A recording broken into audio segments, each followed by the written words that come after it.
Papalapit na ang Pasko at meron ka na bang naiisip na pwedeng ipangregalo? Pag mga usapang pangregalo, syempre ang unang papasok sa isip natin kung saan tayo makakabili, sa Divisoria. Ito ang lugar kung saan marami kang pwedeng pagpilian at halos lahat nga ng mga naiisip mo na pwedeng ipangregalo dito ay nandito na. Katulad nga ng mga sapatos na ito ng mga pambata na nagkakahalaga lamang ng 100 pesos.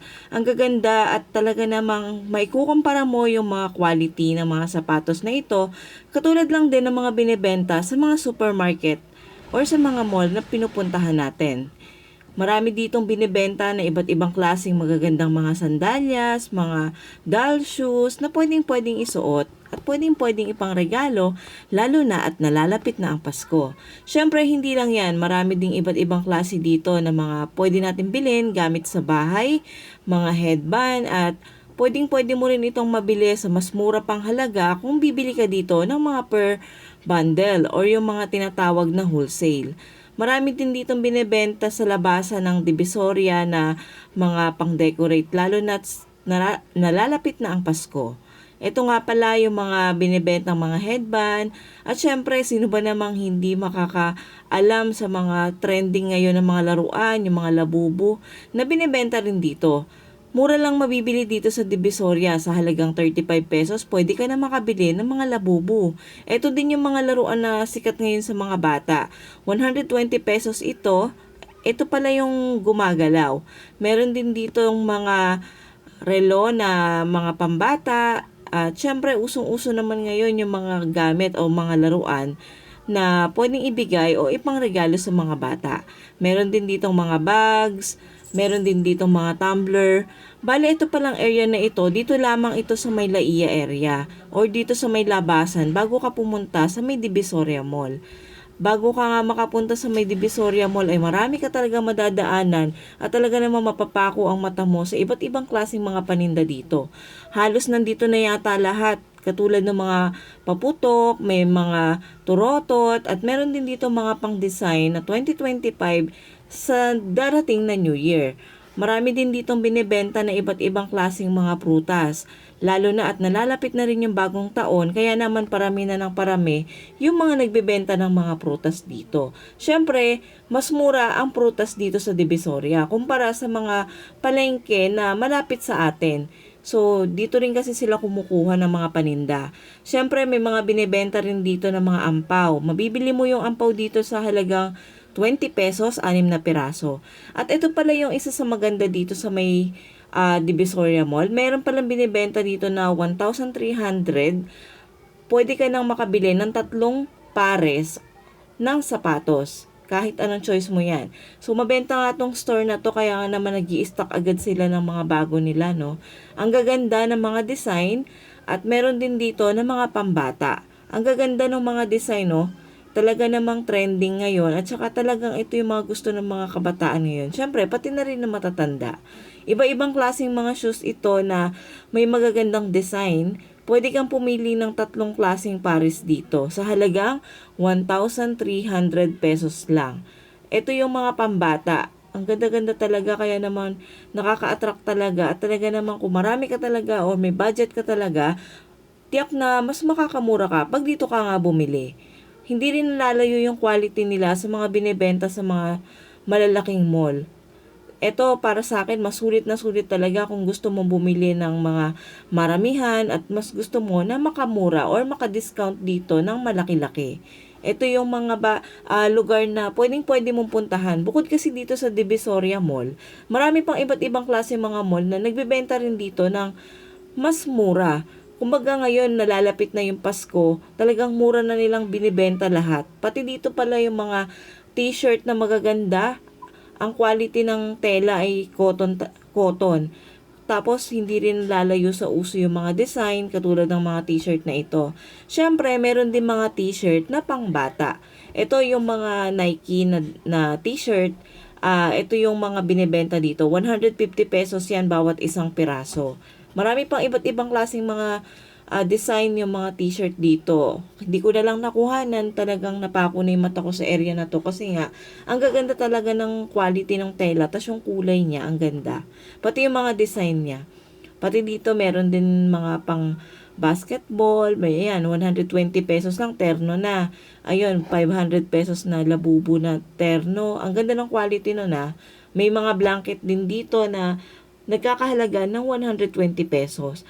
Marami pang iba, marami pa tayong pwedeng pagpilian dito.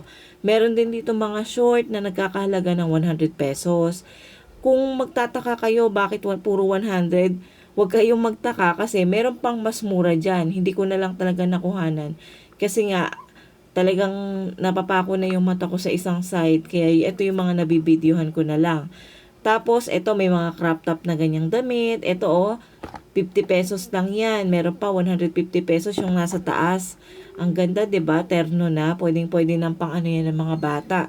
Pamasko, lalo na at least nakabago sila ngayon at kung ano man yung mapamaskuhan nila. Syempre, hindi naman mawawala yung mga dress para sa ating mga nanay or mga lola. Ang dami dito mga dress na binibenta.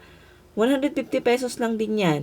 Meron din dito mga pang-decorate, mga pajamas, mga terno. Ayan 2 for 150 pesos lang. Terno na yun pantulog at pangbaba. Meron din dito na mga iba't ibang klase pang mga damit. Ayan, may mga cardigan. Meron din ditong mga pang-formal attire. Sobrang mura lang dito na talagang pwede ka pang maka-discount kung maramihan yung mga bibilin mo. Meron din ditong mga damit na pambata. H&M yung mga tag niya.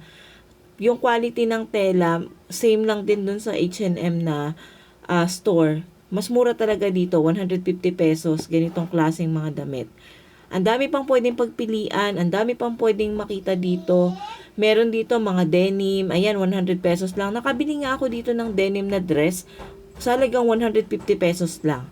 Yung mga jacket nila dito, 100 pesos lang. Shorts, marami pang klase. Marami pa dito yung mga terno, yung mga couple shirt. Meron din dito syempre yung mga pang baby. Meron din mga costume. At marami pang iba. Mga dress. 'Di ba ang gaganda? Ikaw na lang talaga yung medyo malilito kung saan ka talaga bibili. Syempre, meron din mga damit dito pang mga pusa, mga aso. Ayan. Ito, 100 pesos lang yung mga t-shirt na ito na may iba't ibang klaseng mga design.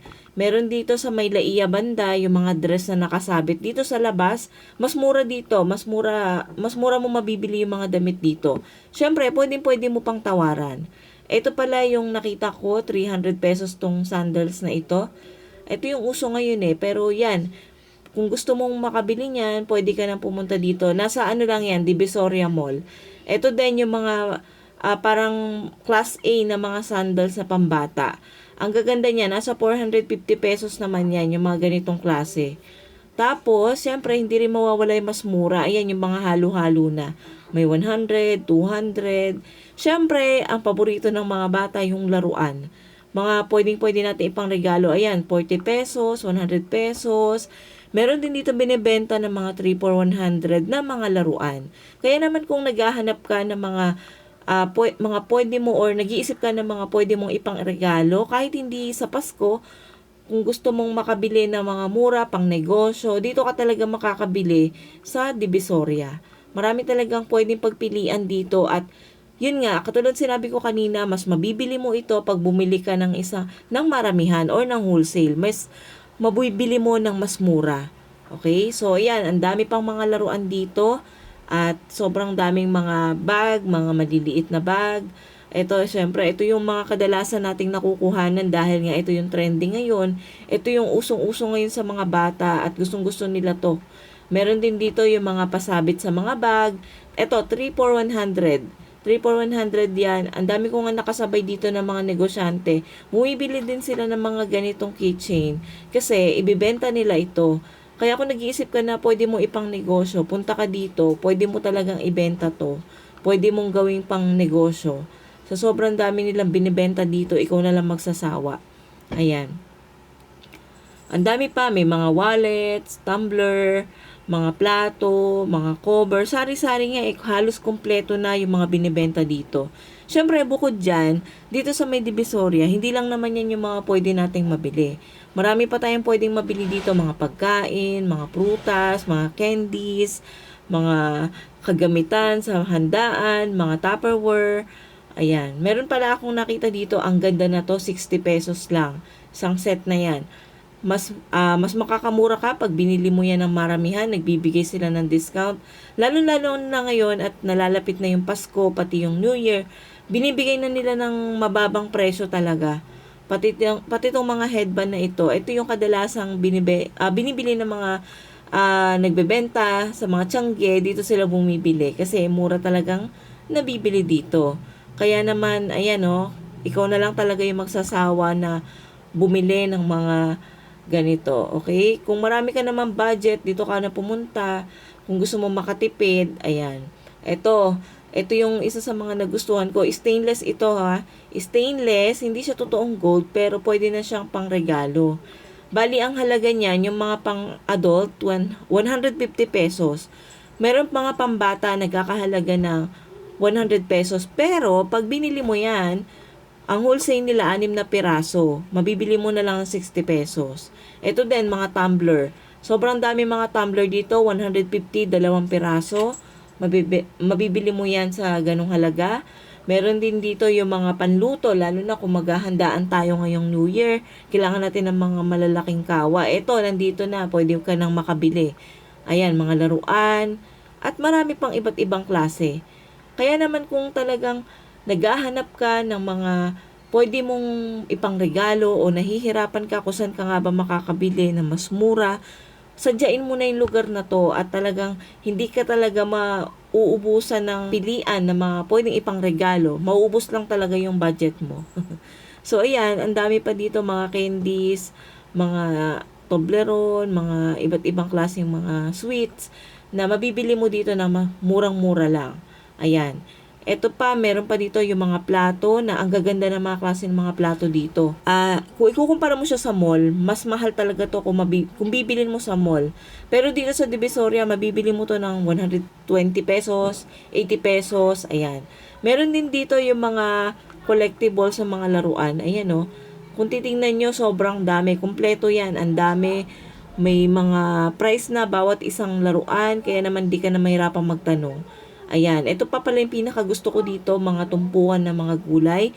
Fresh na fresh, ang mura lang nilang binibenta dito. Lalo na yung broccoli. Siyempre, hindi mawawala yung paborito ng nakakarami, ang kastanyas. Kaya naman, ano pang hinihintay mo? Punta ka na rin dito. Salamat sa panonood.